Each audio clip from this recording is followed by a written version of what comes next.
उसे कहते हैं जो बदलने वाली हो। और दुनिया की हर चीज फानी है, आज है कल खत्म। वह लोग धोखे में हैं जो ये समझते हैं कि आज जवानी है कुछ मस्ती कर लो, बुढ़ापे में कोई काम नहीं रहेगा तो इबादत करूंगा, जन्नत की तैयारी करूंगा। क्योंकि वो नहीं जानते कि शायद उसके मुकद्दर में बुढ़ापा है या नहीं। अक्लमंद वह है जो दूसरों को देखकर इबरत हासिल करे। अस्सईदु मौइज़ लिखैरी, अक्लमंद वो है जो दूसरों को देखकर नसीहत हासिल करे। एक शख्स समाज में बहुत इतराता था कि मैं जो चाहूंगा सो करूंगा, पैसे के बल पर, ताकत के बल पर मैं जो चाहूंगा सो करूंगा। लेकिन चंद साल के बाद वो बंदा खतरनाक बीमार पड़ता है, आईसीयू में चला जाता है, वेंटिलेशन पे जाता है। उस वक्त आंख है मगर वो खोल नहीं सकता है, जबान है मगर वो बोल नहीं सकता है। आप बीमारों को देखें, बीमारों को देखने जाना चाहिए, बड़ी फजीलत आई है। जो शख्स मरीज को देखने जाता है मजाज पुरसी को, जब तक वो वापस नहीं आता उस वक्त वो जन्नत के बाग में टहलता रहता है। वाह क्या बात। बीमारों की मजाज पुरसी बहुत बड़ा कार्य खैर है। अब इसके आगे और क्या हो सकता है कि जो बीमार को देखने गया, जब तक उनके पास बैठा, जब तक वो वहां से वापस नहीं आएगा उस वक्त तक जन्नत के बाग में टहलता रहेगा। सुभान अल्लाह, सुभान अल्लाह। इतनी बड़ी फजीलत क्यों आई है? ताकि उस बीमार को देखने के बाद अपनी सेहत की कद्र समझ में आए। बीमारों को देखें, जो कल तक पूरे इलाके में बुलेट चलाता था, दूसरों को मारने की धमकियां देता था, लेकिन आज वो आईसीयू में पड़ा हुआ है, अपने बाल बच्चों से बात नहीं कर सकता। अब अक्लमंदी का तकाजा ये है कि जो बंदा उसको देखने गया है वो सबक हासिल करे कि जवानी और ताकत हमेशा नहीं रहती। अब मुझे जवानी का सही इस्तेमाल करना है, अब मुझे अपनी ताकत का सही यूटिलाइज करना है। बेवकूफ देखता है जनाजे को मगर वो भूल जाता है कि मुझको मरना है। अक्लमंद उसके जनाजे को देखकर अपना जनाजा याद करता है।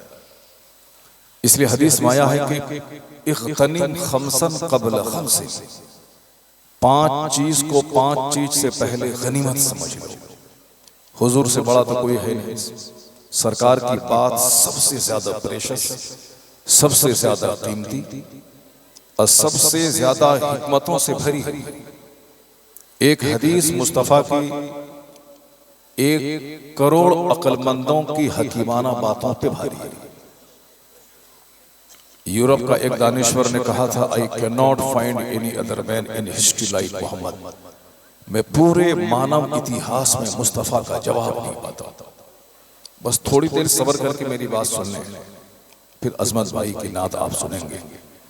अलबत्ता इतना जरूर आप सुन लें, और मैं बार बार कहता हूं कि अपना पूरा सीमांचल जोन पूरे हिंदुस्तान में बदनाम है कि यहाँ बहुत महंगे जलसे होते हैं। मजमा बम्बई का 50 जलसा एक तरफ, सीमांचल का 1 जलसा एक तरफ। गुजरात महाराष्ट्र में लोग पब्लिक के लिए तरसते हैं कि लोग जलसे में आ जाएं, 50-100 लोग आते हैं। लेकिन आपके इलाके में आज भी हजारों की तादाद में थोक दर थोक लोग आते हैं। इस माहौल की कद्र कीजिए। लेकिन ये भी एक बदनामी होती है कि लोग नात सुनने के बाद महफिल से भाग जाते हैं। जब वाज की बात आती है, तकरीर की बात आती है, नसीहत की बात आती है तो लोग सुनते नहीं हैं। इसलिए वह लोग मेरी इस अदा का मजाक उड़ाते हैं, मेरी इस हरकतों का मजाक उड़ाते हैं। वहां लोग गौर से गुफ्तगू सुनते हैं और अपनी जिंदगी संवारने की कोशिश करते हैं।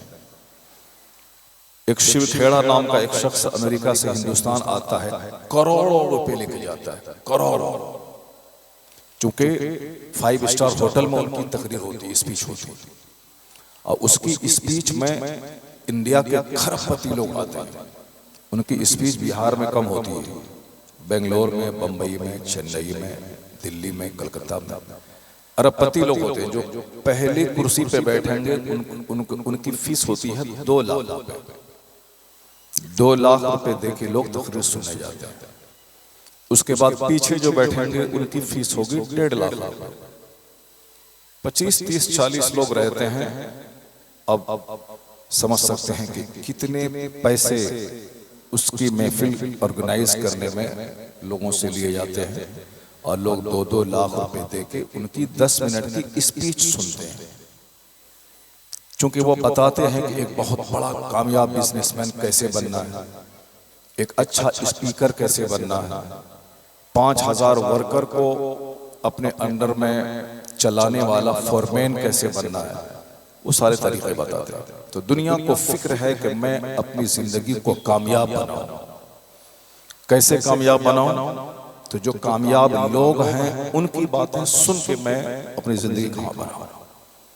लेकिन आपको मालूम होना चाहिए कि हुजूर सल्लल्लाहु अलैहि वसल्लम ने जो बात आज से 1500 साल पहले कह दी है, इस कदर पावरफुल बातें हैं कि जितने अच्छे लोग दुनिया में अच्छी अच्छी बातें कर रहे हैं, वो सारी बातें हुजूर से ली गई हैं। सारी बातें हुजूर से ली गई हैं। जैसे जिंदगी की कद्र करो, एक एक मिनट की कद्र करो, रोजाना ये देखो कि मैंने आज क्या सीखा है, मैंने आज क्या पढ़ा है। 15 मिनट से ही बड़े लोगों की किताबें पढ़ो। जो आज का सूरज निकल गया, आज का सूरज डूब गया, फिर वो दोबारा दुनिया में नहीं निकलेगा।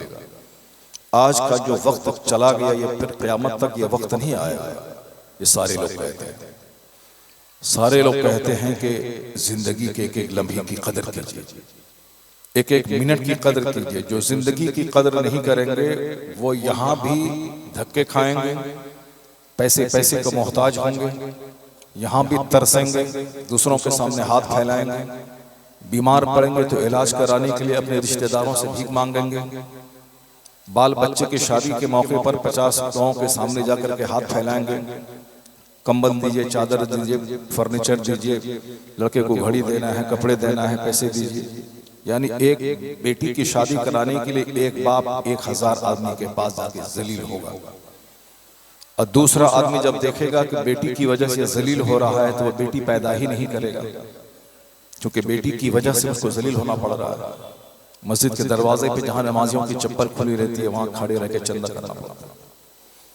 जो एक एक मिनट की कदर नहीं करेगा, जो सिर्फ खाएगा, पिएगा, घूमेगा, दूसरों का मुंह देखेगा, चौक चौराहे पे जाके दूसरे चाय पी रहे थे उसको देखेगा, पढ़ने के जमाने में बस्ता लेके स्कूल जाएगा, बस्ता रख करके भाग जाएगा। बाप जमीन बेच के पटना में भेज रहा है बच्चों को पैसा कि मेरा बेटा IAS ऑफिसर बनेगा, वो पटना में फिल्में देख रहा है, 1-1 लाख रुपए का मोबाइल चला रहा है। बाप बेटी को भेजा है कि मेरी बेटी भोपाल में पढ़ेगी, वहां वो 5 लड़कों के साथ मोहब्बत का जश्न मना रही है। बाप बोल रहा है कि मेरी बेटियां डॉक्टर बन के आएगी, वहां से वो अम्मा बन के चली आएगी। ये हालात हो गए दुनिया के। अब जो बच्चे पढ़ने के जमाने की कदर नहीं करेंगे, वो सारी जिंदगी दर दर की ठोकरें खाएंगे, और खाते भी। जिसको IAS ऑफिसर बनना था वो चपरासी की नौकरी भी नहीं मिली। अब वो सोचता है कि कहीं रेलवे स्टेशन पे गेटमैन की नौकरी मिल जाए, और डंडा उठाने की और डंडा गिराने की नौकरी मिल जाए।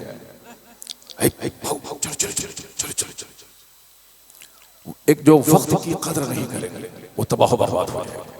ये आज सारे लोग कहते हैं, चाहे सोनू शर्मा हो, चाहे डॉक्टर दिव्या कीर्ति हो, चाहे बड़े बड़े प्रोफेसर हो, चाहे शिव खेड़ा हो, सारे लोग कहते हैं। सारी बातें एक तरफ। अब मैं एक हदीस पढ़ता हूं, उसको सुन लीजिए आप। मौलाना साहब जरा गौर से, आप लोग सारे लोग बस इस यही एक हदीस में सुना के मैं आपसे रुखसत हो जाऊंगा। फिर अल्लाह ने भरपूर सेहत दी तो फिर 2 घंटे 2.5 घंटे की तकरीर होगी। ये हमारे तुफैल भाई है, ये जानते हैं कि 4-4 घंटे का खिताब बिल्कुल पुरजोश अंदाज में। लेकिन मुझसे सबक हासिल कीजिए कि आज मैं इस हालत में नहीं हूं कि 1 घंटे का जो शेला खिताब कर सकूं। दूसरों को देखकर सबक हासिल कीजिए। आज आप जैसे लाखों लोगों की दुआएं हैं कि दोबारा मैं माइक पकड़ लिया। मैं तो अपने आप को मुर्दा समझ लिया था, कोई मर गया। अटैक आने के बाद कौन बंदा जिंदा रहता है? अक्सर लोग तो मर ही जाते हैं। लेकिन आप जैसे बेलौस मोहब्बत करने वाले लोगों की दुआएं हैं, जिनकी दुआएं रंग लाई, और आज मैं दोबारा फिर स्टेज पे आ गया हूँ। अल्लाह सलामत रखे। अल्लाह ताला आप सबों को आपकी मोहब्बतों का बेहतरीन बदला अता फरमाए। तमाम दुआ करने वालों, दुआ की दरख्वास्त करने वालों, मोहब्बत करने वालों सबों को अल्लाह ताला दोनों जहान की हरियाली और खुशहाली अता फरमाए। मुहलिक और मूजी बीमारियों से अल्लाह सारे मुसलमानों को महफूज रखे।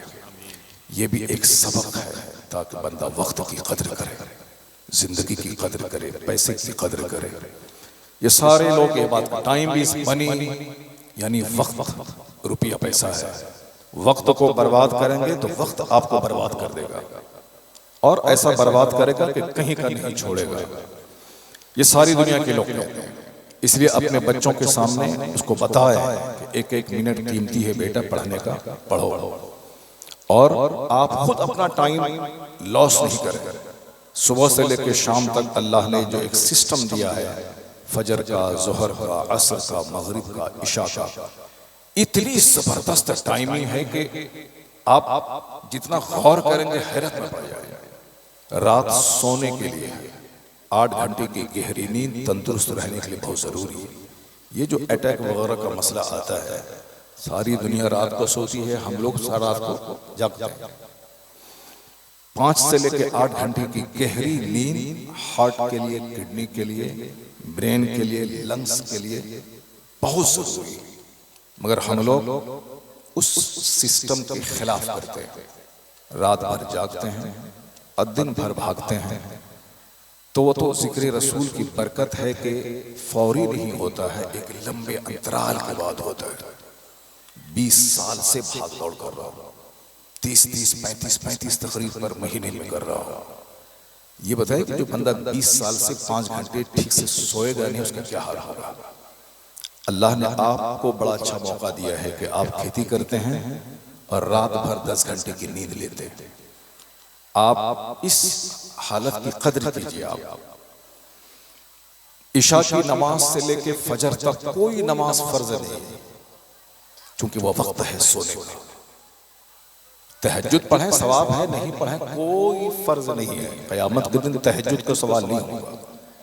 क़यामत के दिन ये सवाल न होगा कि तुमने तहज्जुद क्यों नहीं पढ़ी।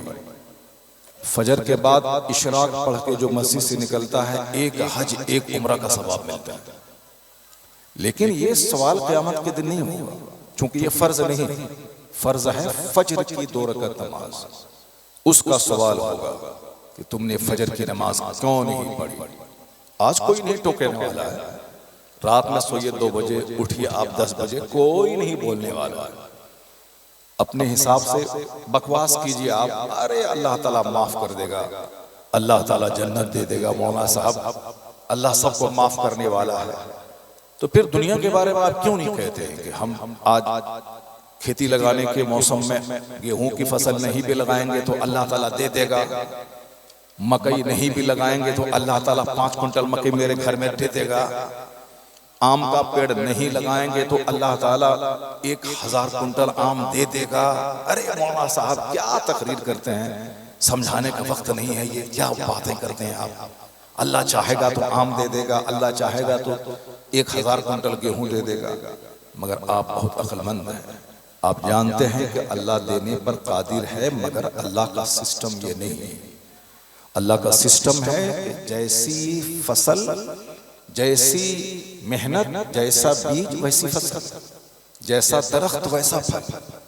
खेत में रगड़ के मेहनत करेंगे तब अल्लाह ताला फसलें देगा।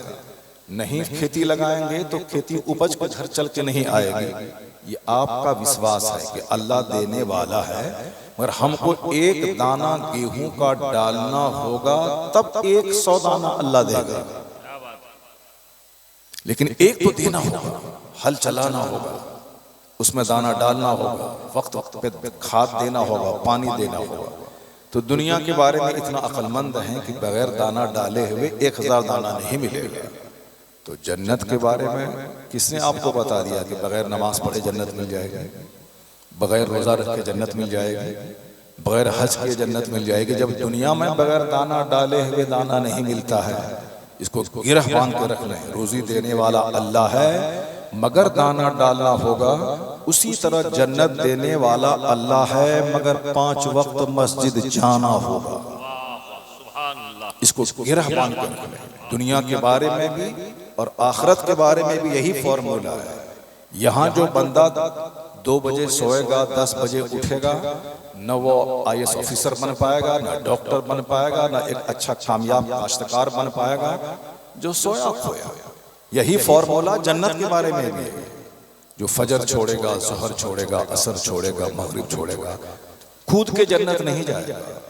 फमन यअमल मिस्काल ज़र्रतिन खैरन यरा वमन यअमल मिस्काल ज़र्रतिन शर्रन यरा। राई के बराबर भी यहाँ जो कुछ करेंगे अच्छाई वहाँ देखेंगे, निगाहों के सामने रजिस्टर। और राई के बराबर बुराई यहाँ करे 5 स्टार होटल में, खेत में, मकई के खेत में, बांस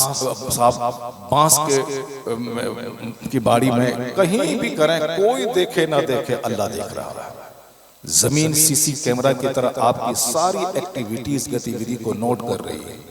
और ये हाथ, ये मुंह, ये आंख, ये जबान, ये पेट, ये शर्मगाह, ये सारे पार्ट्स आपकी हरकतों को नकल कर रहे हैं, कोट कर रहे हैं। और क़यामत के दिन जबान को सील कर देगा अल्लाह।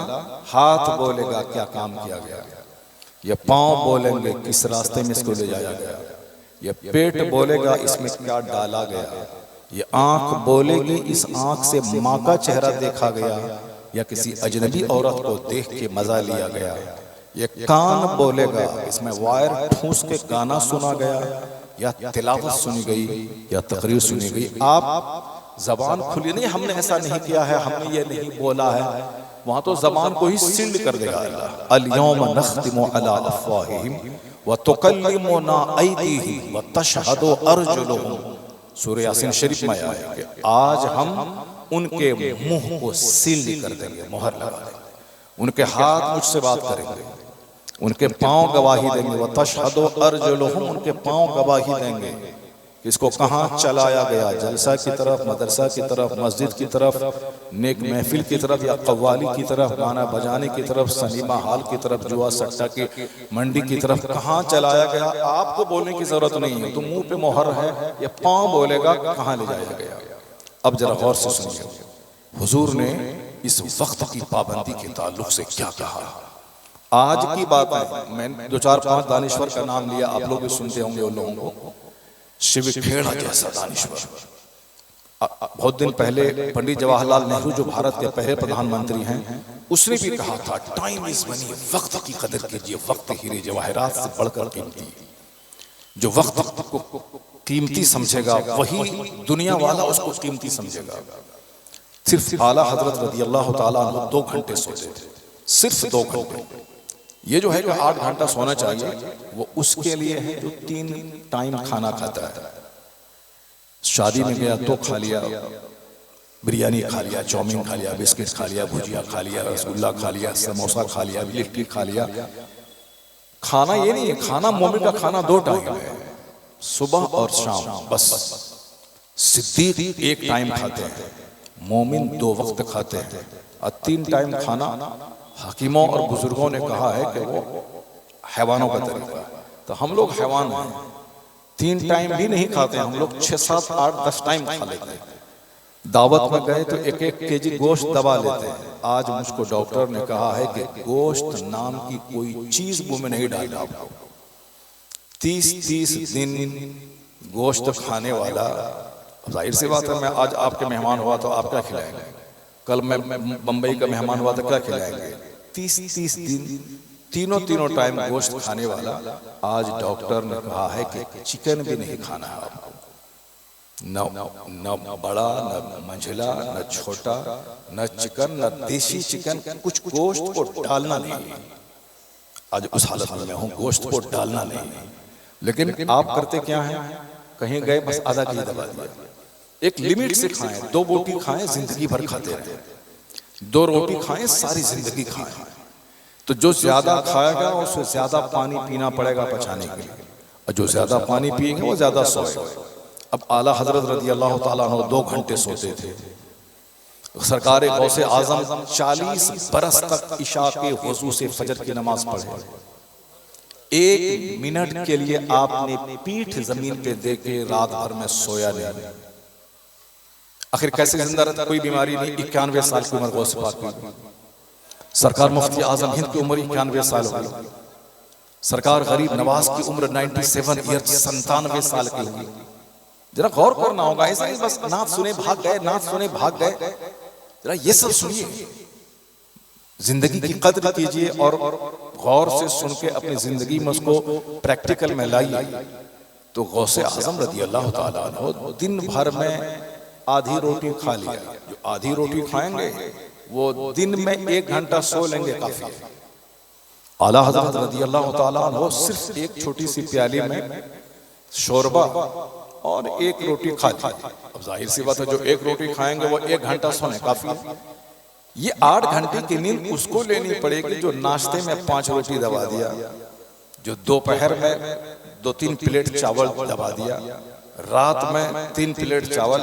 फॉर्मूला है कि नाश्ता करो बादशाहों की तरह, दोपहर में खाओ वजीरों शहजादों की तरह, रात में खाओ फकीरों की तरह। लोग अपने अपने हिसाब से फॉर्मूला सेट कर देते हैं।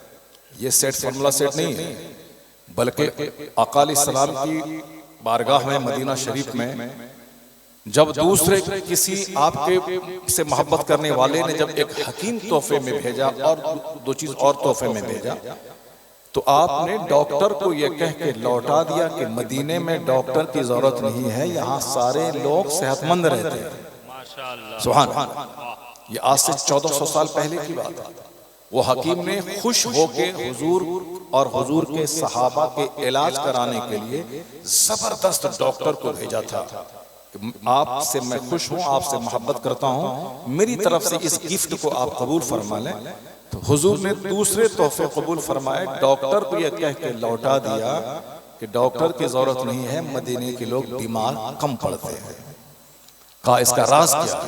तो आपने कहा था चूंकि मदीने के लोग खूब भूख लगती है तब खाते हैं, ऐसे नहीं कि बिला वजह भूख नहीं है फिर भी खा रहे हैं, नहीं, खूब भूख लगती है तब मदीने के लोग खाते हैं, और अभी भूख रहती है खाना छोड़ देते हैं। एक जबरदस्त फॉर्मूला है, जब भूख शिद्दत की लगे तब खाएं, और अभी भूख बाकी रहे कि 2-3 रोटी और अंदर जा सकती है, उस वक्त खाना छोड़ दें। फ्रांस के एक जबरदस्त डॉक्टर ने कहा था, हजारों फॉर्मूले एक तरफ, इस्लाम के पैगंबर ने ये जो कहा कि भूख लगे तो खाओ, अभी भूख रहे खाना छोड़ दो, कहा ये करोड़ों का फॉर्मूला है। इस साइंटिफिक वर्ल्ड में सेहतमंद रहने का जबरदस्त नुस्खा है। बीमारियां आज सिर्फ ज्यादा खाने की वजह से हो रही हैं। भूखा मरने वाला कोई नहीं मिलता, खा खा के मरने वाला हर समाज में हर घर में मिल रहा है। सब कुछ खाए जा रहे हैं, कोलेस्ट्रॉल बढ़ रहा है, शुगर बढ़ रहा है, बीपी बढ़ रही है साहब, उसके बावजूद भी खाए जा रहे हैं। डॉक्टर बोला गोश्त मत खाओ, मगर क्या करें, डॉक्टर बोलना काम है, हमारा काम है खाना, सामने आ गया ले रहे हैं। डॉक्टर कह रहा है शुगर वाली चाय मत पीजिए, दूध वाली चाय जहर है, कपड़े में अगर दूध वाली चाय गिरा दें तो वो दाग छूटता नहीं, वो बिल्कुल रोजाना 3-4-5 प्याली जो अंदर में डालेंगे, इस मैदे का क्या हाल होगा। अरे डॉक्टर बोलता रहता अपना काम करो। सिगरेट जहर है, कैंसर होता है, अरे डॉक्टर खुद पीता है सिगरेट, वो बोलता रहता है चलो सब कुछ नहीं होता पियो। झोंक में बंदा बोल देता है कुछ नहीं होता, लेकिन जब बाद में होता है तब वह रोता है। एक बहुत बड़े अनाउंसर हैं हलीम हाजी कलकत्ता के, उनको वो खैनी खाते थे सो जाते थे। जब कैंसर हुआ पूरा ये पार्ट काट दिया गया है, अगर आप देखे होंगे कि जलसे में वो हमसे बताए ऑपरेशन के बाद कि हजरत जब मुझको स्ट्रेचर पे लेटा के ओटी ऑपरेशन थिएटर लोग ले जाने लगे, सिर्फ एक बात याद आती थी, काश हुजूर की सुन्नत पे अमल किए होते कि रात में मिसवाक करके सोया करो। अगर इस सुन्नत पर मैं अमल किया होता तो यह दिन मुझको देखने को नहीं मिलता। सुबह सवेरे ब्रश करें या ना करें, लेकिन रात को सोते वक्त कंपलसरी ब्रश करें। क्योंकि रात में 8 घंटे सोना है।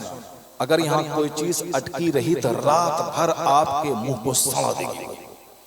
इसलिए सोने से पहले मिसवाक करना हुजूर की सुन्नत है। आका अलैहिस्सलाम हमेशा सोने से पहले मिसवाक करते थे। और हुजूर ने कहा कि लौला अशुक्का अला उम्मती, अगर मेरी उम्मत पर यह भारी नहीं होता तो हर नमाज से पहले वुजू और हर वुजू में मिसवाक को लाजिम करार देते थे। यानी हर वुजू में मिसवाक को कंपलसरी में करार दे देता अगर मेरी उम्मत पर यह बात भारी ना होती। इसका मतलब वाजिब नहीं है, मगर हुजूर के फरमान का तेवर बता रहा है कि मिसवाक की अहमियत कितनी। जब दांत सड़ जाता है, जब दांत उखाड़ता है बंदा, डॉक्टर के पास ले जाके छेद हो जाता है, होल हो जाता है, रात में नींद नहीं आती है, दौड़ता है, तब वो मिसवाक और पेस्ट और ब्रश लेके दौड़ता है। लेकिन ये काम अगर शुरू से बंदा करता हुआ रहे, ये दिन देखने को नहीं मिलेगा। तो अब जरा गौर से सुनिए, आका अलैहिस्सलाम क्या फरमाते हैं, इग़्तनिम खमसन क़ब्ल खमसिन, 5 चीज को 5 चीज से पहले गनीमत समझो। शबाब क़ब्ल हर्म, हुजूर फरमाते हैं जवानी को बुढ़ापे से पहले गनीमत समझो। जवानी में 10-10 घंटे बगैर पेशाब के आप रह सकते हैं। क्यों? गुर्दा मजबूत होता है, मसाना मजबूत होता है, प्रोस्टेट की बीमारी नहीं होती है, बंदा का लीवर स्ट्रांग होता है, किडनी स्ट्रांग होती है, हार्ट स्ट्रांग होता है। पेशाब किया, मस्जिद चला गया, अब सीधे फजर से पहले निकल रहा है, ये काम बुढ़ापे में नहीं होगा। बुढ़ापे में हर 1 घंटे आधे घंटे के बाद पेशाब करना पड़ेगा। जवानी में आप 10-10 घंटे हवा नहीं छोड़ें चलेगा, लेकिन बुढ़ापे में ये नहीं होगा। बुढ़ापे में गुर्दा कमजोर, मसाना कमजोर, लीवर कमजोर, आंत कमजोर, मैदा कमजोर, सब कमजोर। इसलिए हुजूर ने क्या फरमाया, जवानी को बुढ़ापे से पहले गनीमत समझ, इसकी कदर करो। जवानी बहुत बड़ी नेमत है, इसको हुल्लड़बाजी, मौज मस्ती या 24 घंटे खेत में काम करने मत लगाओ। फजर पढ़ो, काम पे जाओ। फजर में लगेगा 10 मिनट, बीच में 10 घंटे तक कोई नमाज फर्ज नहीं है, मेहनत करो। फिर 10 घंटे काम करने के बाद बदन को चाहिए खाना पानी, फ्यूल। तो जिस अल्लाह ने ताकत दी, पहले जोहर में उस अल्लाह को सजदा करो। फिर जोहर से असर तक कोई नमाज फर्ज नहीं, 3 घंटे काम करो। फिर असर 4 रकात पढ़ो, फिर मगरिब तक बाजार जाओ, फिर मगरिब से इशा तक अपना काम काज करो। इशा के बाद 10 घंटे तक कोई नमाज फर्ज नहीं, चूंकि इशा के बाद सोना जरूरी है, फजर के बाद काम करना जरूरी है। हुजूर फरमाते हैं जवानी को बुढ़ापे से पहले गनीमत समझ ले। बुढ़ापे में तरसेंगे आपके, काश दोबारा मैं जवान हो जाऊं, दोबारा मैं इबादत कर लूं, 1 घंटा का टाइम मिले मैं 1000 दरूद पढ़ लूं, 1 घंटा का टाइम मिले मैं तिलावत कर लूं, 1 घंटा का टाइम मिले मैं किताब की स्टडी कर लूं। तरसेंगे मगर जवानी लौट के नहीं आएगी। आका फरमाते हैं हयातक क़ब्ल मौतिक, अपनी जिंदगी को मौत से पहले गनीमत समझो। मरने के बाद कोई दोबारा लौट के कब्रिस्तान से नहीं आता है। मरने के बाद सब अपने अंजाम को पहुंच जाते हैं, चाहे आप 1000 रोएं, गिड़गिड़ाएं, कुछ भी करें, कब्र पे रो रो के मर जाएं, मगर बंदा जो मर गया वो दोबारा लौट के नहीं आएगा। तो जो ये जिंदगी मिली है अभी, 1-1 मिनट कीमती है। इबादत में, तिलावत में, खिदमत खल्क में, मस्जिद, मदरसा, खानकाह, आलिमों के पास जाना, नेक महफिलों में बैठना, जहां मौका मिले ला इलाहा इल्लल्लाह मुहम्मदुर रसूलुल्लाह, जो कुछ करना है आपको कर लीजिए। मरने के बाद आपका बेटा सिर्फ कटसी निभाएगा, वो समाज को दिखाने के लिए 5 बकरे लाके चहारम 40वां तीजा करेगा, ताकि लोग ये न बोले कि बाप मर गया, बेटा कुछ नहीं किया। आपकी मोहब्बत में नहीं करेगा, वो समाज की बदजबानी से बचने के लिए करेगा, वो अपनी इज्जत, अपना स्टेटस रखने के लिए करेगा, आपके लिए नहीं करेगा। इसलिए आपके लिए अपना सारा काम खुद करके जाना है। कब्र में रोशनी कैसे मिलेगी, आपको खुद इंतजाम करना है। 5 करोड़ बुराई है, 1 लाख नेकी है, कैसे कंपनसेट होगा ये आपको भी दुनिया में सोचना है। सब कुछ अभी कर लेना है। पुल सिरात जो जहन्नम के ऊपर में पुल है, वो पुल 500 साल के बराबर रास्ते के बराबर है, बाल से ज्यादा बारीक, तलवार से ज्यादा तेज। उसके आगे जाके जन्नत है, वो पुल जहन्नम पर है, सबको गुजरना होगा। मौलाना हो या मौलवी, पीर फकीर, सबको गुजरना पड़ेगा। तो कैसे गुजरेंगे? उसका सामान आज ही कर लेना है, मरने के बाद कोई कुछ नहीं करेगा आपके लिए। तो हुजूर कहते हैं जवानी को बुढ़ापे से पहले गनीमत समझ लो, जिंदगी को मौत से पहले गनीमत समझ लो, ग़िना का क़ब्ल फ़क़्र। जब अल्लाह पैसा दे तो खूब मस्जिद, मदरसा, माँ बाप, भाई बहन, गरीब, मिस्कीन, मासूर। चूंकि जब पैसा नहीं रहेगा तब बोलोगे काश पैसा रहता तो मस्जिद में दे देते, काश पैसा रहता तो मौलाना साहब को 500 नजराना दे देते, पैसा रहता तो माँ को देते। क्या करें, नहीं है। और जब पैसा था तो माँ बाप, भाई बहन, मौलाना, मौलवी, पीर, फकीर कोई नजर नहीं आता। वो तो सिर्फ सिनेमा और जुआ, सट्टा, शराब, ताड़ी, रजनीगंधा, ये सब नजर आता है। और जब पैसा खत्म हो जाता है तब नेकी की बातें दिमाग में आती है कि काश होता तो चंदा हम भी दे देते। अपने आप को धोखा दे सकते हैं, अल्लाह तबारक तआला को आप धोखा नहीं दे सकते। अल्लाह आपके शहरक से ज्यादा करीब है, आपके दिल में उठने वाले वसवसे को भी जानता है कि आपके दिल में क्या है, जबान पे क्या है, सब अल्लाह को मालूम है। दूसरों को दिखाने के लिए ऐसा होता तो हम 1 लाख दे देते। जब 1 लाख रहे तो उस वक्त दे दें, और जब नहीं रहेगा 1 लाख तो ख्वाहिश होगी कि मैं दे देता। तो उस अच्छाई के दिनों में जो आपने खैरात किया उसको देखकर अल्लाह ताला मुफलिसी के दिनों में भी आपको नेकियां अता फरमा देगा। इसलिए जब अल्लाह खुशहाली दे तो उसकी कदर कीजिए। उसको फालतू चीजों में, शादी ब्याह में, 5 स्टार होटल बुक करने में, खूब मैरिज हॉल बुक करने में, नहीं मेरे पास पैसा है कौन खर्चा करेगा। मौला साहब बोलते हैं हमारे पास माल है तो कौन करेगा। माल है तो इसलिए नहीं है कि जैसे चाहे खर्चा कर दे। क़यामत के दिन एक एक पैसे का हिसाब देना होगा कि कहाँ से तुमने माल कमाया, कहाँ खर्चा किया, वो सब हिसाब देना होगा। ऐसा नहीं कि माल आपका है, ये माल अल्लाह की अमानत है, अल्लाह की मर्जी के मुताबिक खर्च करना होगा, वरना हिसाब नहीं दे पाएंगे। आपका माल नहीं है। बेशुमार लोग 24 घंटे मेहनत करते हैं, वो 1 रुपये भी नहीं कमा पाते हैं। बहुत से लोग 1 घंटे में 1 करोड़ कमा लेते हैं। इसका मतलब यह निकला कि मेहनतों से पैसे नहीं मिलते हैं। अल्लाह तबारक तआला जिसे चाहता है बेहिसाब रोजी देता है, और जिसे चाहता है उसके रोजी को तंग कर देता है। अल्लाह ही बेहिसाब रोजी देता है, जिसको चाहता है। जो खूब खर्च करता है अल्लाह खूब देता है। जब अल्लाह खुशहाली दे उसकी कदर कीजिए। और हुजूर फरमाते हैं जवानी की कदर कीजिए, जिंदगी की कदर कीजिए, वह सेहत का क़ब्ल सुक़्मिक।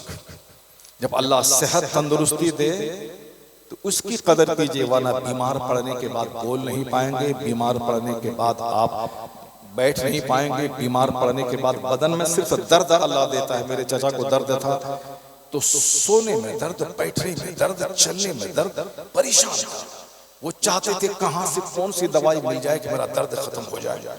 घुटने का दर्द, टखने का दर्द, जांघ में दर्द, नसों में दर्द, उसी दर्द में तड़प तड़प के मर गए। मैंने अपने गांव के एक आदमी को देखा, शदीद दर्द बदन में, पीठ में दर्द, करवट में दर्द, बदन में दर्द, बैठे तो दर्द, खाएं तो दर्द, उसी दर्द में तड़प तड़प के मर गए। और अभी आप बैठे हुए आराम से 4 घंटे 5 घंटे, घर में लेटते हैं 10 घंटे। ये आप ऐसा नहीं कि हम 30 मार हो गए, नहीं, अल्लाह का एहसान है कि अल्लाह ने मुझे सेहत दी। अल्लाह का एहसान है कि अल्लाह ने मुझको तंदुरुस्ती दी। तो इस तंदुरुस्ती की कदर कीजिए। कदर का मतलब खूब इबादत कर दीजिए, ताकि कल बीमारी में से फर्ज भी पढ़ लीजिएगा तो चलेगा। अभी तंदुरुस्ती है तो इशराक पढ़िए, चाश्त पढ़िए, अवाबीन पढ़िए, 50 रकात नमाज नफल पढ़िए।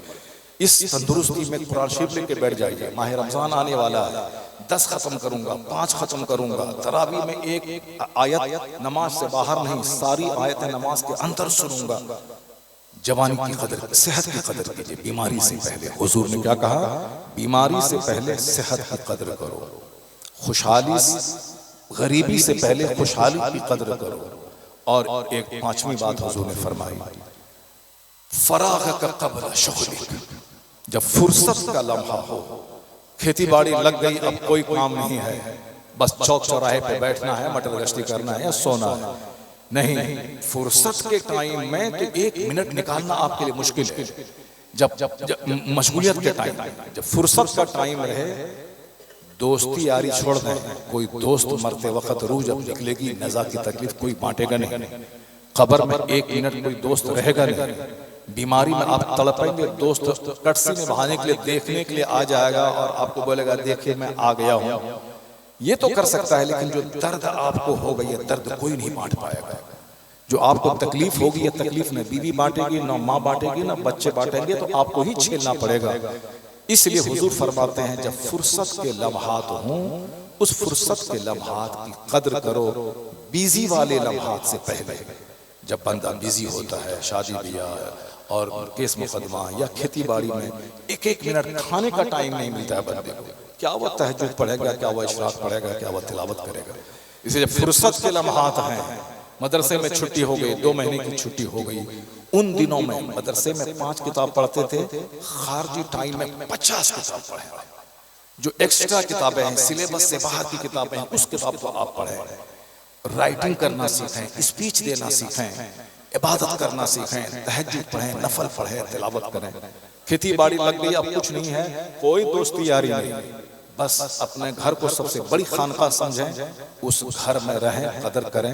जब आप 5 चीजों की कदर करेंगे तो बुढ़ापे में ये जवानी वाली इबादत काम आएगी, गरीबी में खुशहाली वाला अच्छा काम आएगा। अगर जिंदगी में से इस्तेमाल किया, मरने के बाद यही सारी नेकियां काम आएंगी। अल्लाह तबारक व तआला हमको और आपको इस जिंदगी के एक एक मिनट को कीमती समझने की तौफीक अता फरमाए, इसकी कद्र की तौफीक अता फरमाए। मरने से पहले इस जिंदगी में कुछ नेकियां कर लेने की तौफीक अता फरमाए। आमीन। व आखिरु दअवाना अनिल हम्दुलिल्लाहि रब्बिल आलमीन। अस्सलामु अलैकुम व रहमतुल्लाहि व बरकातुहू।